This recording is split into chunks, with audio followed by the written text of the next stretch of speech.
क्या होमलैंडर की death possible है?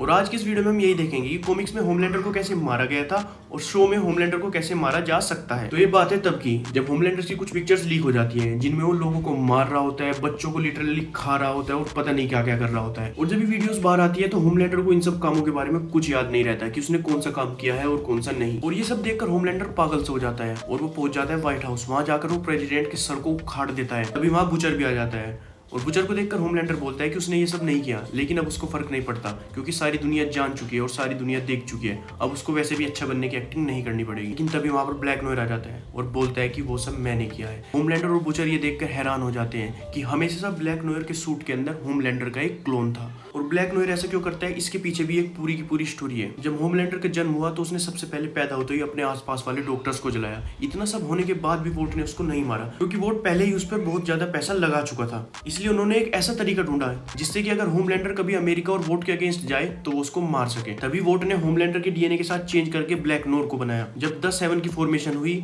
तो ब्लैक नोयर को होमलैंडर का साइड किक बना दिया गया और होमलैंडर को लीडर। अब इस बात से होमलैंडर भी खुश था और वोट भी, क्योंकि होमलैंडर को मारने वाला हमेशा उसके आसपास ही रहता था। लेकिन होमलैंडर ने वोट के लिए पावर और पैसा दोनों कमा के दिया, इसलिए ब्लैक नोयर को कभी जरूरत ही नहीं पड़ी कि होमलैंडर को मारे। साथ ही जिन लोगों को मारते हुए होमलैंडर का वीडियो लीक हुआ था वो लोग 6 साल पहले ही गायब हो चुके थे। सालों साल ब्लैक नोयर ने वेट किया कि कब होमलैंडर पागल हो और उसे उसको मारने का मौका मिले, लेकिन ऐसा नहीं हुआ, जिसकी वजह से ब्लैक नोयर फ्रस्ट्रेट हो जाता है कि जिस काम के लिए उसे बनाया गया है एक लौता वही मकसद उसका पूरा नहीं हो पा रहा है। इसलिए ब्लैक नोयर होमलैंडर बनकर लोगों को मारना शुरू कर देता है। और तो और बुचर की वाइफ बेका का मर्डर और रेप भी होमलैंडर की जगह ब्लैक नोयर ही करता है ताकि वोट उसको ऑर्डर दे सके कि वो होमलैंडर को मार दे। और वापस आते हैं व्हाइट हाउस पर, जहाँ पर होमलैंडर को समझ में आता है कि उसने कितनी बड़ी गलती करती है। ये सब सोचकर वो ब्लैक नोयर पर अटैक कर देता है, लेकिन ब्लैक नोयर एक पंच में उसका मुंह तोड़ देता है। उसके बाद फाइट में ब्लैक नोयर होमलैंडर को बिल्कुल डिस्ट्रॉय करता है। सिर्फ बचता है उसका एक हाथ और चेस्ट का एक पार्ट। लेकर ब्लैक नोयर व्हाइट हाउस से बाहर पहुंचता है। तो ये थी होमलैंडर की आइकॉनिक और बिट्रायल भरी डेथ जो कि उसके बेस्ट फ्रेंड ने उसको दी थी। होमलैंडर पर हमेशा से उन चीजों का इल्जाम लगते आया जो उसने की भी नहीं, लेकिन उसको लगता था कि उसने ये सब चीजें की हैं, लेकिन उसे याद नहीं। क्या होमलैंडर ऐसी डेथ डिजर्व करता था?